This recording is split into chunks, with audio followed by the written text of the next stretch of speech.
Hello everybody.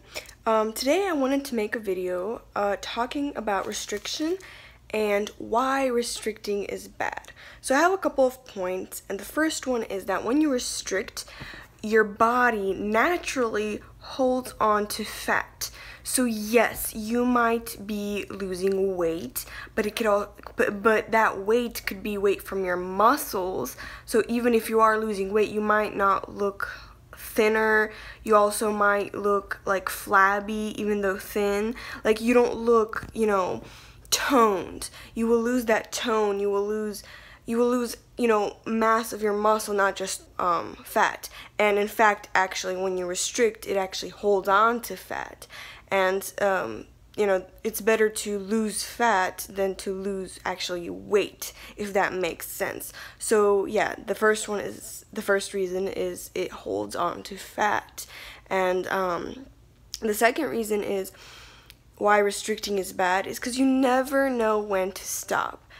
You don't know when to stop restricting because it's kind of just it's like you never know when to stop because once you lost the weight, you're like, you don't know what to do. You can't maintain it now because you don't know how much you're supposed to be eating. So when you restrict and count calories, you're just kind of like, okay, you got to your goal weight. Now what? What are you going to do next? What is your plan? And yeah, you could have a plan, but often it's still addicting, which is actually the third reason why restricting is bad, is that it's addicting. So it is addicting, plus you never know when to stop. So those two combined aren't really good for your health. And I just think that it's better to find a healthy lifestyle that you can actually keep forever and ever and ever, rather than restrict, never know when to stop, lose the weight, and then you're kind of just like, well, I'm done, so what do I do? Just go back to my old habits? And that's often what people do, and guess what? They just gain all the weight back. And I mean, if not, then you continue to restrict, and then you fall into anorexia. So it's kind of like either one way or another. You can't really you could try to maintain a weight by restricting or something, but still it's very hard, and usually people go either one way or the other, like I said, into anorexia or into like a binge eating or something. So that's that was the third. And the fourth is that why restricting is bad is because if you restrict your because restricting, what I mean is calories, and if you're restricting calories, it's not the best idea because calories are different. 100 calories of veggies is different than 100 calories of, let's say, candy.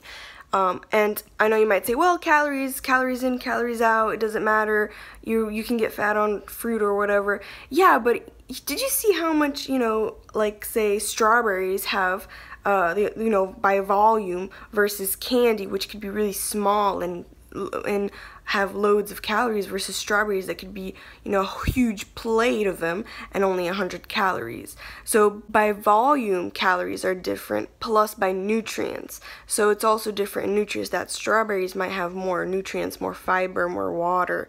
So, there's a difference in how you're going to feel, how you're going to fill up on those calories, if that makes sense.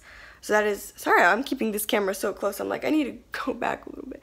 So if that makes sense, that calories are different, so that makes restricting bad, because if you're restricting those good calories, then you're missing on nutrients and fiber and feeling full and satisfied. So yeah, that was the fourth one.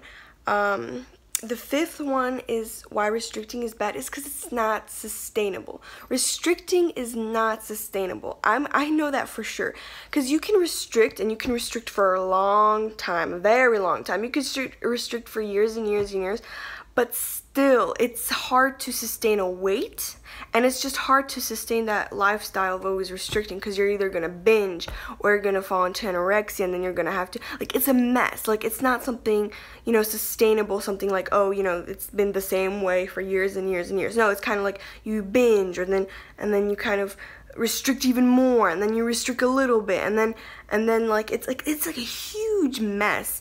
That was what it was for me in my brain, and that's what I feel like it is to a lot of other people as well. So restricting is not sustainable, because you're gonna have to do something about, because either you're gonna keep losing weight. It's kind of like, the fifth one is kind of goes together with the fact that it's addicting and you never know when to stop. So those three kind of actually go together, that, you know, you don't know when to stop, it's addicting, so you keep wanting to do it, and when you stop doing it, you either want to go back or you think it's the only way, and it's not sustainable because, you know, you just can't sustain it, because you're going to either binge, you're going to either, I don't know, restrict more and more.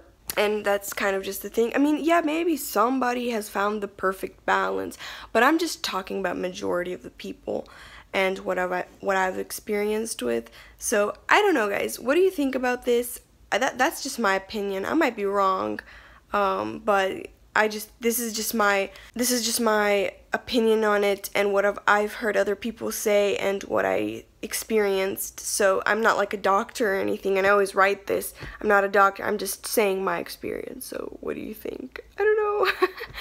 So yeah.